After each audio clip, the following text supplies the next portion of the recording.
What's up, everyone? Ryan Larkin back again with another edition of the Daily Fantasy Racing Quick Picks on the Mayo Media Network. Excited to be back after an off week for the Cup Series last week. So we get to go back to some NASCAR action. We get to go back to some NASCAR Cup action on an intermediate oval, which is also exciting.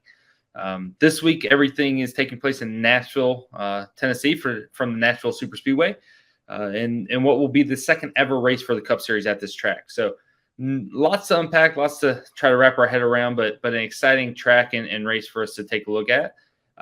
Nashville is a 1.333 mile speedway, a little bit smaller than most intermediate tracks, which typically run a mile and a half.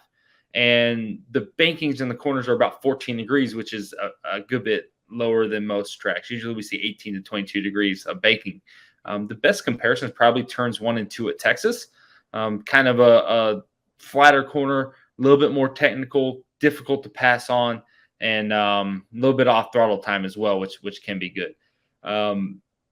This track has only ever hosted one race, and that was dominated by Kyle Larson, who led 264 laps in a win last year.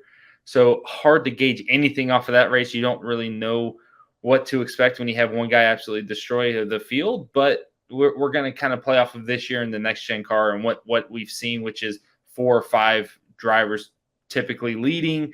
Lots of shakeup. Really, anyone who gets up front can lead, and the field's really, really tight. Everyone's within a tenth or so of each other at the front, so really tight field, and really comes down to those who can pass, and pit crews are vital this year as well. So we'll kind of lean heavily into what we've seen this year and try to play off of that, and go from there. As always, whenever you're watching this video, please like the video. Subscribe to the Mayo Media Network so you're here for all future videos and everything else they put out. And then leave us a comment. Let us know what you think, what your plays are for the week and stuff like that. And then, of course, for myself, follow me at Larkin8 on Twitter. I love to interact with people on there, so hopefully you guys can jump on board and join me on there. With that said, let's go ahead and jump into the picks. I feel like Nashville's pretty straightforward as a track. Going to be a bit difficult to pass, probably single grooved. And I think track position is going to be vital. So looking at it, as always, we're going to give the top dominator play, my favorite tournament play, value play, and then fade of the week. For this race, my favorite dominator play is going to be Kyle Larson. As I mentioned before, he dominated last year, but that's not exactly why I'm picking him. Really, that doesn't lean into it too much. More importantly, he was second fastest in 10-lap average this weekend, which is really why I'm high on him. So Larson comes in at 11,600. And qualified third for this race. So he starts up front. Obviously the most expensive driver on the slate, so we need him to dominate the payoff. So absolutely need him to dominate there. And luckily he's put up enough dominator points across the last couple of months that I feel confident in him potentially doing that. So he has double-digit fast lap scores in 7 of the last 9 races. One of those was Talladega, where he did not. Talladega, you typically don't get fast laps. He's also led 25-plus laps in 6 of the last 9 races. So he's getting up front and leading some laps. He's just not putting that full dominator performance together, and he's not getting the wins like last year. Coke 600, he was a lap and a half away from winning, right? Like a couple things change, and all of a sudden you don't get the wins you deserve or the finishes you deserve. And I feel like that's what's happening with Larson. I still feel like the speed's been there, and we see that with getting some fast laps and laps led in most every race over the course of the last 2 months. So like the speed in that area. I love the second fastest in 10-lap average. Starting third, so short run speed's good. Looks to be good over at least the short long run there at 10-lap average. So good there. I feel like this is a good week for him to break out. I could see this track kind of widening out where the top groove is dominant, and that will benefit a driver like him.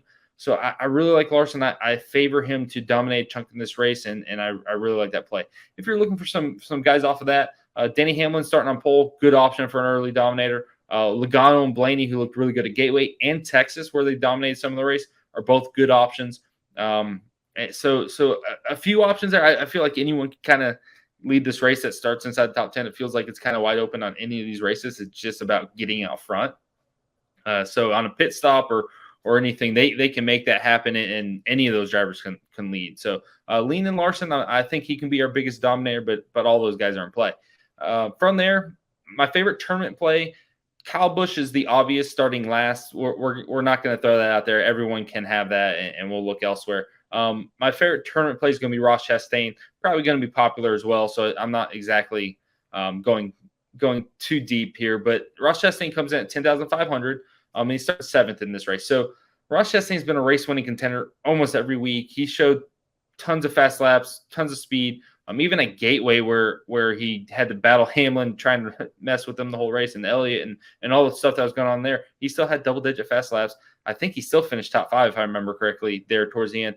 He has great speed week in and week out, which is the reason why I really like him. They've bumped his price up finally to where it should be at that 10,500 range, which is going to draw ownership off of him.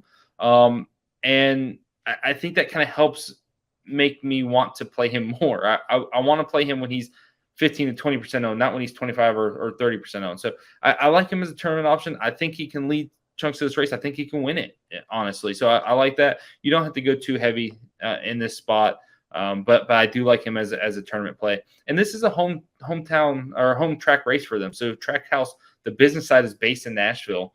And so this is a home track race for them. So they'll look to do well. They had the best pit crew on pit road so far this year. They look great on pit stop, so they can gain him track position. And of course, Ross can wheel it to the front. So definitely like Ross Chastain this week.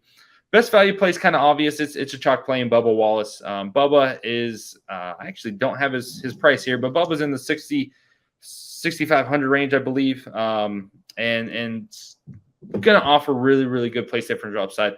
So he starts 30th, but he had the best 10-lap average in practice, and he also had the fastest lap in practice. So he showed really good speed in practice. We've seen at times when he's shown speed in practice, it's looked really good in the race as well. It's carried over well. So I think he can contend for a top 10 finish.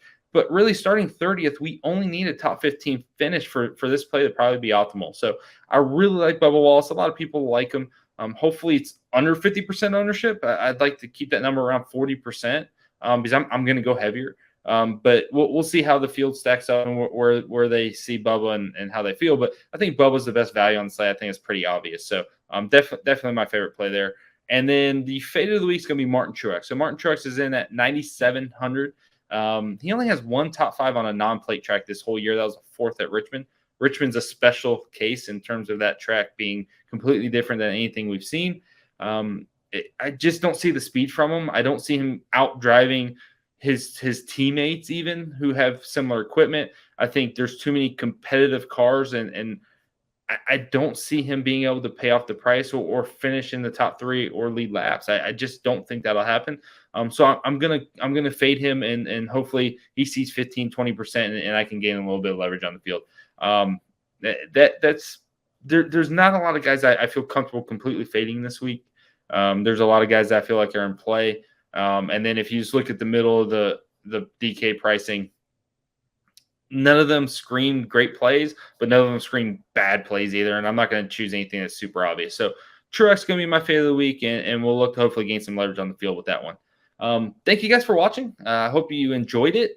We'll continue to do these every week, of course. Leave your comments below. Let me know who your favorite plays are.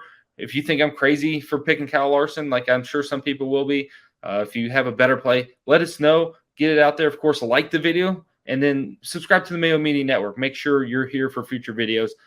Again, you can follow me at Larkin8 on Twitter. All my content, full slate breakdowns, projections, rankings, all that type of stuff.